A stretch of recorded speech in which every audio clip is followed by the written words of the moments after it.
Hello दोस्तों, नमस्कार। मैं आपके अपने channel all exams GK with Vipin में आपका स्वागत करता हूं। देखिए, उम्मीद करता हूं कि आपकी पढ़ाई लिखाई बहुत अच्छे से चल रही होगी। दोस्तों, जैसे कि आप जानते हैं कि हमारा मिशन है कि अब की बार रेलवे पार। देखिए, हमें रेलवे की भर्ती को टारगेट करते हुए दोस्तों अपनी जो तैयारी को आगे बढ़ाते रहना है और बहुत अच्छे से। देखिए, हो सकता है रोज़ आप अपना जो टारगेट जो पढ़ाई का है आप उसे कंप्लीट ना कर पाते हों, परंतु दोस्तों आप अपना एवरेज में पढ़ाई करते रहें, अच्छे से करते रहें। तो देखिए, जैसे कि आप जानते हैं कि हम जो रेलवे की जो ये सीरीज चला रहे हैं दोस्तों, तो उस सीरीज की जो क्लास नंबर 27 होने वाली है। देखिए, क्लास बहुत इंपॉर्टेंट होने वाली है, ठीक है। आपने बहुत अच्छे से देखिए, जब आप क्लास 1 से 27 तक आए हैं दोस्तों, तो देखिए मैं उम्मीद करता हूं कि आप रेलवे के तैयारी को इस लेवल पर आपकी तैयारी पहुंच चुकी होगी कि अब आपको जीके जीएस के जो क्वेश्चंस करा रहे हैं दोस्तों, इससे आपको डर नहीं लगता होगा। क्यों? क्योंकि दोस्तों आपने रेलवे के सिलेबस को बहुत अच्छे से कवर कर रहे हैं और रेलवे के जो अपार भंडार के जो क्वेश्चन थे या रेलवे के इतिहास के जो क्वेश्चन थे दोस्तों, हमने सभी क्वेश्चन को कलेक्ट करके आपके सामने रख दिया है, ठीक है। तो चलिए अपनी क्लास आज की स्टार्ट करते हैं। अगर आपको क्लास अच्छी लगती है तो कृपया लाइक और शेयर करें। इस प्लेटफॉर्म पर नए हैं तो कृपया सब्सक्राइब वाला बटन दबा के दोस्तों इसके साथ जुड़ जाइए, ठीक है। तो चलिए अपनी क्लास स्टार्ट करते हैं। देखिए बच्चों, आज की क्लास का जो पहला क्वेश्चन है और जो इस सीरीज का क्वेश्चन नंबर 465 होने वाला है। देखिए, क्वेश्चन बहुत इंपॉर्टेंट है, सभी क्वेश्चन अपने आप में यूनिक हैं, 5 स्टार हैं, उससे भी ऊपर आप कितने भी स्टार दे सकते हैं। देखिए, एक बच्चे का कमेंट था कि सर थोड़ा सा क्वेश्चन को ज़्यादा से ज़्यादा क्वेश्चन कराइए। देखिए बच्चों, जो क्वेश्चन हम आपको करा रहे हैं, इसे आप 20 क्वेश्चन जितने भी क्लास में क्वेश्चन करा रहे हैं, क्वेश्चन की संख्या को देखेंगे तो कम हो सकता है, परंतु जो एक्सप्लेनेशन है और उससे संबंधित जो एक्स्ट्रा फैक्ट है दोस्तों, तो हम क्लास में काफ़ी क्वेश्चन कराने का प्रयास करते हैं, ठीक है। तो देखिए, हमारा मकसद ये भी रहता है कि जितना हम कराएं बच्चे का अच्छा उससे कॉन्सेप्ट क्लियर हो जाए, उससे संबंधित कोई डाउट ना रहे दोस्तों। फिर भी हम जो और भी काफ़ी गुंजाइश है कि हम जो क्वेश्चन कराते हैं उससे संबंधित बहुत कुछ बताया जाए। इसके लिए आपको कमेंट करना है, प्यारे से कमेंट के माध्यम से अपना सुझाव भेज सकते हैं। तो चलिए आज का जो पहला क्वेश्चन है, देखिए क्वेश्चन क्या कह रहा है। क्वेश्चन कह रहा है कि दक्षिण अफ्रीका से वापस लौटने के पश्चात महात्मा गांधी जब दक्षिण अफ्रीका से लौटे थे, तो दोस्तों उसके पश्चात महात्मा गांधी जी फरवरी 1916 में जो बनारस हिंदू विश्वविद्यालय के उद्घाटन समारोह में पहली बार सार्वजनिक रूप से आम जनता से रूबरू हुए थे, ठीक है। चलिए अगला क्वेश्चन देखिए। देखिए दोस्तों, क्वेश्चन नंबर 466 क्या कह रहा है। देखिए, जब महात्मा गांधी जी 1915 में महात्मा गांधी जी दक्षिण अफ्रीका से अस्थायी रूप से भारत लौटे थे। दोस्तों मैं आपको बताना चाहूंगा इस क्वेश्चन से कुछ एक्स्ट्रा संबंधित फैक्ट।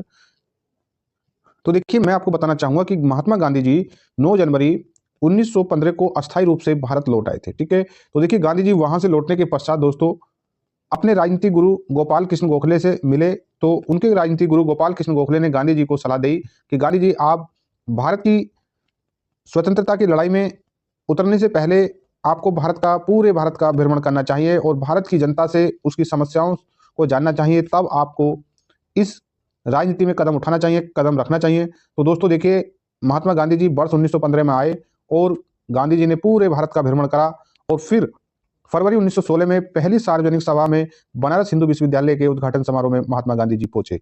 उसके बाद दोस्तों महात्मा गांधी जी का भारत की स्वतंत्रता में जो उनका राजनीतिक कैरियर शुरू हुआ, ठीक है। चलिए नेक्स्ट क्वेश्चन देखिए। देखिए दोस्तों, क्वेश्चन नंबर 467 क्या कह रहा है कि 1916 के लखनऊ समझौते में नरमपंथी, ध्यान देना, नरमपंथी यानी नरमपंथियों और भारतीय राष्ट्रीय कांग्रेस के उग्रवादी यानी कांग्रेस के जो दो दल थे, नरम दल और गरम दल, ठीक है। तो दोस्तों उनके साथ साथ जो मुस्लिम लीग के, ठीक है, मुस्लिम लीग के संयुक्त राजनीतिक मंच प्रदान किया गया। तो देखिए, इससे मैं आपको सीधे भाषा यानी सीधे तरीके से बता दूं कि भारतीय राष्ट्रीय कांग्रेस का जो वार्षिक अधिवेशन था वर्ष 1916 का लखनऊ अधिवेशन हुआ था। तो दोस्तों वहां पर जो भारतीय राष्ट्रीय कांग्रेस में वर्ष 1907 में सूरत अधिवेशन जिसकी अध्यक्षता रास बिहारी बोस ने की थी, तो दोस्तों उसमें कांग्रेस दो गुटों में कांग्रेस का विभाजन हुआ, एक नरम पंथियों और एक उदारपंथियों, ठीक है। तो दोस्तों दो खेमों में बंटने के बाद और दोनों खेमे वर्ष 1916 के लखनऊ अधिवेशन में एक मंच पर, उनके साथ साथ जो भारतीय मुस्लिम लीग का गठन वर्ष 1906 में हुआ था दोस्तों, वो भी इस मंच पर एक साथ, ठीक है। तो तीन यहाँ पर कई महत्वपूर्ण कार्य हुए दोस्तों। एक तो मुस्लिम लीग का भारतीय राष्ट्रीय कांग्रेस में विलय और जो कांग्रेस के दो गुटों का एक जगह फिर में यहाँ पर मिलन होता है। और दोस्तों यहाँ पर ही सबसे महत्वपूर्ण घटना ये थी कि नील की खेती से संबंधित जो बिहार में चंपारण में समस्याएं थी, उसकी समस्याओं को लेकर बिहार के किसान नेता राजकुमार शुक्ल की मुलाकात महात्मा गांधी जी से होती है। ठीक है, और यहाँ पर ही दोस्तों मैं बताऊं आपको, जो बाल गंगाधर तिलक ने कहा था कि स्वतंत्रता मेरा जन्म सिद्ध अधिकार है और मैं इसे लेकर रहूंगा। ठीक है, चलिए नेक्स्ट क्वेश्चन देखिए। नेक्स्ट क्वेश्चन क्या कह रहा है कि जय जवान जय किसान का नारा किसने दिया? तो देखिए मैं आपको बताना चाहूंगा कि भारत के स्वर्गीय प्रधानमंत्री लाल बहादुर शास्त्री जी ने जय जवान जय किसान का नारा दिया। तो दोस्तों जय जवान जय किसान और जय विज्ञान का नारा किसने दिया? ये भारत के पूर्व स्वर्गीय प्रधानमंत्री अटल बिहारी वाजपेयी जी ने दिया। इसके साथ ही इसी में एक और वाक्य जोड़ा गया कि जय जवान जय किसान जय विज्ञान और जय अनुसंधान भारत के वर्तमान प्रधानमंत्री माननीय श्री नरेंद्र मोदी जी के द्वारा दिया गया। ठीक है, चलिए अगला क्वेश्चन देखिए। क्वेश्चन नंबर 469 क्या कह रहा है कि गुजरात पर अपनी जीत का जश्न मनाने के लिए अकबर ने फतेहपुर सीकरी में भारत के सबसे ऊंचे प्रवेश द्वार गेट ऑफ मैग्निफिसेंस का निर्माण कराया था। इस गेट ऑफ का दूसरा नाम क्या है? तो इसे बुलंद दरवाजा कई बार पूछा गया है। और ये देखिए यहाँ क्वेश्चन कैसे है, पहले पूछा गया बुलंद दरवाजा कहाँ है, ठीक है, और किस उपलक्ष्य में बनवाया, किसने बनवाया, और अब देखिए नए तरीके से क्वेश्चन को पूछा गया है, टॉपिक रिपीट है। ठीक है, चलिए अगला क्वेश्चन देखिए कि किस वर्ष तत्कालीन शहंशाह जॉर्ज पंचम ने दिल्ली को आधिकारिक रूप से ब्रिटिश भारत की राजधानी घोषित किया? तो दोस्तों मैं आपको बताना चाहूंगा इसकी जो घोषणा दिसंबर 1911 में हुई थी, कलकत्ता में हुई थी।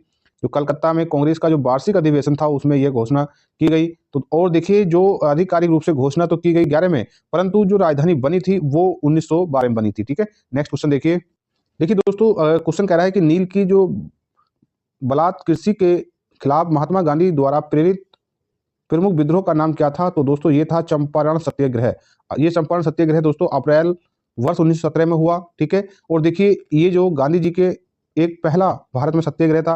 दोस्तों मैं आपको बताना चाहूंगा कि देखिए ये question BPSC TRE 1, TRE 2, TRE 3 और पूछा गया है, और टीआरई 4 में भी 99% पूछा जाएगा। ठीक है, चलिए अगला क्वेश्चन देखिए कि भारतीय राष्ट्रीय कांग्रेस के प्रथम अध्यक्ष का नाम बताइए? तो उनका नाम था व्योमेश चंद्र बनर्जी। ठीक, नेक्स्ट क्वेश्चन देखिए। क्वेश्चन है कि ईस्ट इंडिया कंपनी ने बंगाल बिहार पर दीवानी अधिकार किस वर्ष प्राप्त किया? ठीक है, आपने ध्यान देना है कि ईस्ट इंडिया कंपनी ने बंगाल और बिहार पर दीवानी अधिकार किस वर्ष प्राप्त किया? तो देखिए ये जो बंगाल पर जो है जो इलाहाबाद की संधि हुई थी 1765 में दोस्तों, इसके तहत जो है ईस्ट इंडिया कंपनी ने बंगाल बिहार पर अपना अधिकार प्राप्त किया। ठीक है, चलिए नेक्स्ट क्वेश्चन देखिए। अगला क्वेश्चन है कि भारत में अंग्रेजों के द्वारा यात्रियों के लिए रेलवे की शुरुआत किस वर्ष की गई थी? तो दोस्तों मैं आपको बताना चाहूंगा रेलवे की शुरुआत दोस्तों अप्रैल 1853 में लॉर्ड डलहौजी के शासनकाल में की गई। दोस्तों इसकी शुरुआत जो है बंबई से थाने के बीच 34 किलोमीटर की पहली दूरी थी जिसकी शुरुआत की गई थी। ठीक है, नेक्स्ट क्वेश्चन देखिए। क्वेश्चन है कि वेदों को इंडो आर्यन सभ्यता का सर्वप्रथम साहित्य अभिलेख माना जाता है। तो इसमें शामिल 4 वेदों के नाम ऋग्वेद, सामवेद, यजुर्वेद और एक है अथर्ववेद। ठीक है, नेक्स्ट क्वेश्चन देखिए। क्वेश्चन क्या कह रहा है कि 1857 के विद्रोह में अपने सभी श्वेत अधिकारियों की हत्या में कौन सी पैदल सेना यानी कि इन्फेंट्री बटालियन शामिल थी? तो दोस्तों वो 41वीं नेटिव इन्फेंट्री थी। ठीक है, चलिए नेक्स्ट क्वेश्चन देखिए। क्वेश्चन नंबर 477 कह रहा है कि निम्नलिखित में कौन सा स्थल सिंधु घाटी सभ्यता का हिस्सा नहीं था? तो दोस्तों देखिए मोहनजोदड़ो भी था, हड़प्पा भी था और लोथल भी था, परंतु उरुक नहीं था। ठीक है, नेक्स्ट क्वेश्चन देखिए। क्वेश्चन कह रहा है कि भारतीय राष्ट्रीय कांग्रेस के द्वारा पूर्ण स्वराज अर्थात ब्रिटिश राज से पूर्ण स्वतंत्रता की घोषणा कब की गई? तो देखिए ये जो है 26 जनवरी 1930 को की गई। ठीक, नेक्स्ट क्वेश्चन देखिए। दोस्तों क्वेश्चन नंबर है 479 की कांग्रेस पार्टी छोड़ने के बाद सुभाष चंद्र बोस द्वारा गठित राजनीतिक दल का नाम बताइए?